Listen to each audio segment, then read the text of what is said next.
Tryndamere has been in the game for a really long time. After all, the champion is named after one of the co-founders of League. Tryndamere is a super simple champion to play mechanically. He's basically just an on-click champion. And when it comes to strategy, all you really need to know how to do is to split push. So even though he's so simple, what makes the difference between a bronze Tryndamere and a challenger one? This is how to play like a challenger. Fogged for the Win 2 is the highest Tryndamere player in North America. He is the only Tryndamere player in Challenger. And he has graciously taken the time to talk to me about how he is able to get to such a high elo playing such a one-dimensional champion. My name is pronounced Fogged for Win 2. Most people just call me Fogged. The main reason that a lot of pro players choose to stay away from champions like Tryndamere is because he's very, very abusable, especially if he falls behind. But Fogged has been able to master this champion to the degree that even if he does fall behind, he's able to find ways to come back and to stay in the game and to stay useful no matter how hard he falls behind. So if you do fall behind, yes, it sucks. And if you fall behind in the game, your specific impact on the game is drastically reduced. What I preach, what I always tell people on stream, figure out what Tryndamere's limits are, and then dial it back a notch, start learning how to be consistent, where you can go in laning phases and at least always be even. And if you do fall behind, you just need to learn the item breakpoints that you can beat the guy at. So it's obviously very important to have a good early game on Tryndamere. What are some of the things that Fogged does to make sure that he's able to have such a strong early game? Let's go over the basics really quick.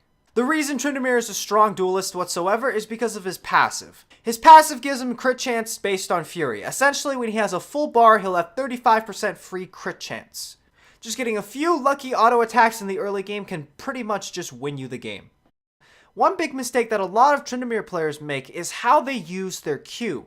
Q passively grants you flat bonus AD, which is generally why you max it first. But Q's active effect consumes your Fury in order to heal you. Though it's nice to get what feels like free sustain in lane, by not having free crits during a trade, it makes your trades a lot weaker. Generally speaking, the timing that you want to use Q in lane is when there are enough low minions that you're able to refresh this bar back up really quickly. And most of the time, that's going to be when the enemy has a lot of low health minions. In lane, you want to start your E. The reason you want to start your E in lane as Tryndamere as opposed to your Q is because 1, you're already full HP, there's no need to get a heal. And 2, best strategy on Tryndamere for the early game against a champion that you can actually trade with is to just walk up to them, auto, and then spin away. If you're in a good matchup as Tryndamere, generally speaking, it'll be a bruiser or a tank that has lower mobility. You want to try for a level 2 all-in. You want to get some Fury off your minions, and then on the very last minion, before you hit level 2, use your spin to actually kill that minion, and you'll hit level 2 and be a level 2 all-in against a level 1 opponent. This will give you a massive advantage in the early game. One common thing that a lot of champions do when they get a lead is they push their lane so they can go roam. Tryndamere obviously does not roam well. He only has one piece of soft CC, and he doesn't really have any great burst in the early game. So all you really want to do if you get an advantage in your lane as Tryndamere is to just try and freeze the wave near your turret. You're able to deny the enemy more CS and further your lead, and because the freeze is closer to your turret, Tryndamere gets more time to chase down his targets. Though Tryndamere is very strong at 1v1s, it does take him some time to be able to actually kill the enemy top laner because he's just auto-attacking them. Tryndamere is also obviously one of the best divers in the game. An ultimate that essentially neutralizes the turret's effect for a few seconds, that's every diver's dream. If you are planning to attempt a dive on the enemy top laner, try to slow push the wave. Slow pushing the wave simply means killing the minions one by one and creating a giant minion wave on your side. By doing this, your minions will have backup damage with you whilst you commit the dive. Since crowd control is obviously Tryndamere's biggest weakness, one thing you can do against top laners with good crowd control is to just simply walk up to them, make them think that you're about to dive them, and make them waste some of their combo.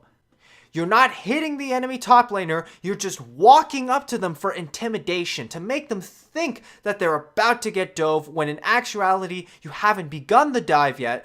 This way they waste the only chance they have at survival. When walking out of tower range, make sure to use your Q for heals to tank the last shot. Or if your Q is still on cooldown, you can try and take one step back closer to the turret so that the shot will hit you earlier before your ultimate duration is up.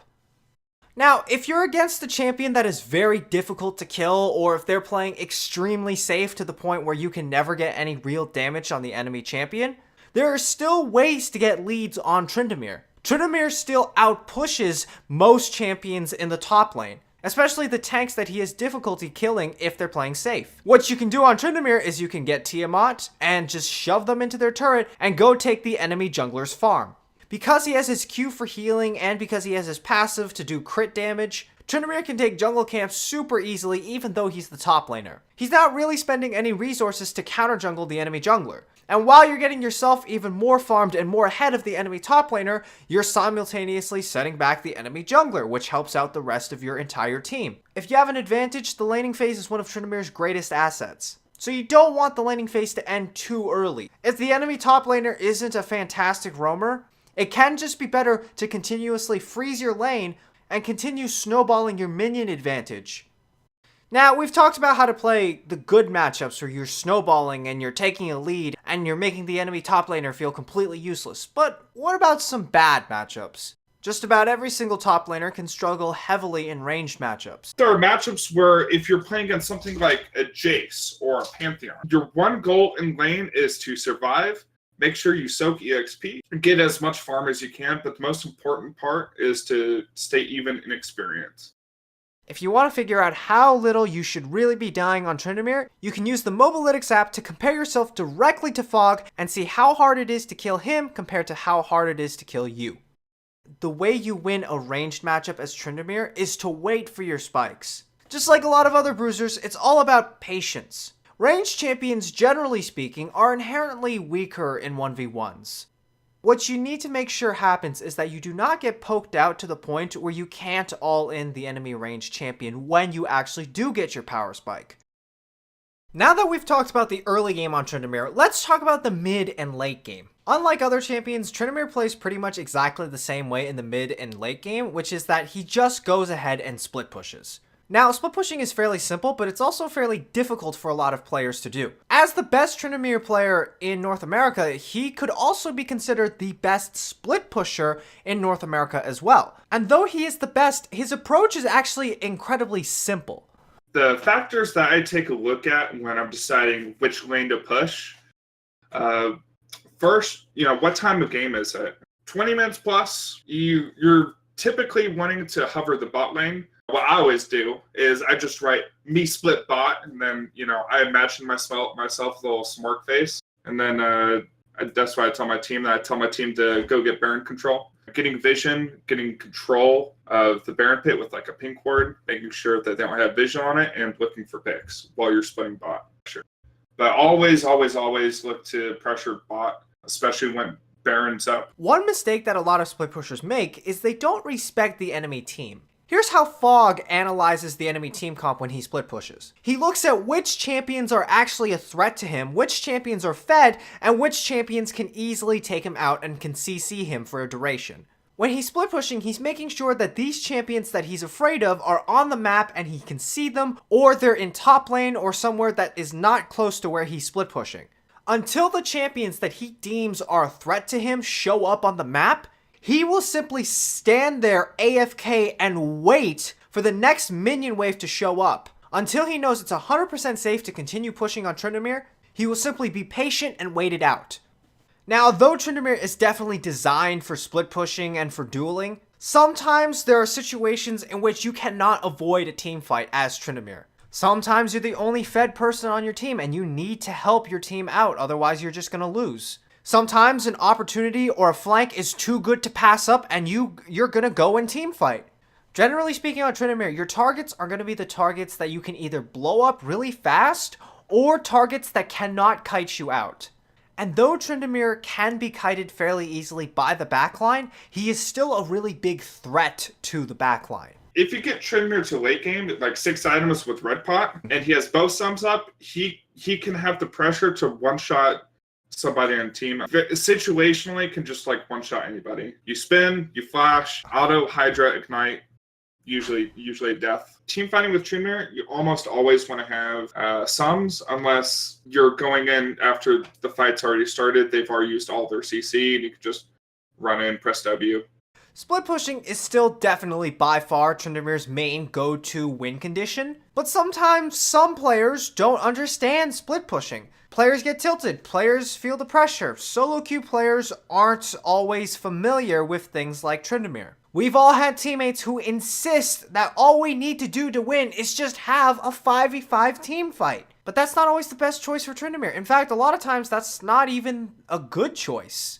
What does Fog tell his teammates that don't understand Tryndamere? What does he type to them? How can he explain to him that this is their best win condition?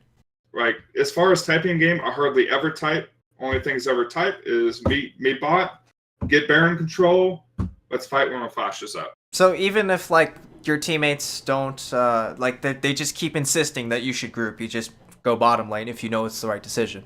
Yeah, I mean, I know better than my teammates. But yeah, I mean, I'm gonna play to Tryndamere's strengths, no matter who's telling me any differently. I mean, no one knows my champ better than me. For your build on Tryndamere, start either Doran's Shield or Doran's Blade.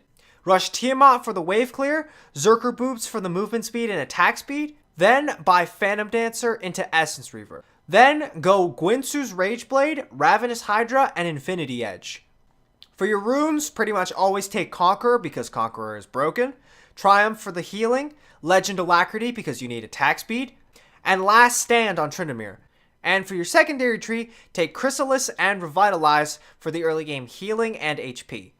For your abilities, start E, put 2 points into Q, put 1 point into W, max Q, and then only put 1 point into your ultimate. Your ultimate doesn't really change much when you put points into it. The only thing that really changes is the HP threshold that it holds at. It's generally just better to put more points into your E and into your Q. Thanks for watching. Thanks so much to Fogged for taking the time to give me the interview. You can check out his YouTube and Twitch channel in the description below. He's got pretty much everything you're going to need to know about Tryndamere. He's got a super in-depth guide about Tryndamere and even little tiny mechanics that you don't even think about as Tryndamere. It would take me much longer to cover everything that he covers in his guide, so please go check that out. Thank you to the Patreons that support me, WhitZz, Maya81, and Waywardsparks. Like, subscribe, share the video. That's it. Bye!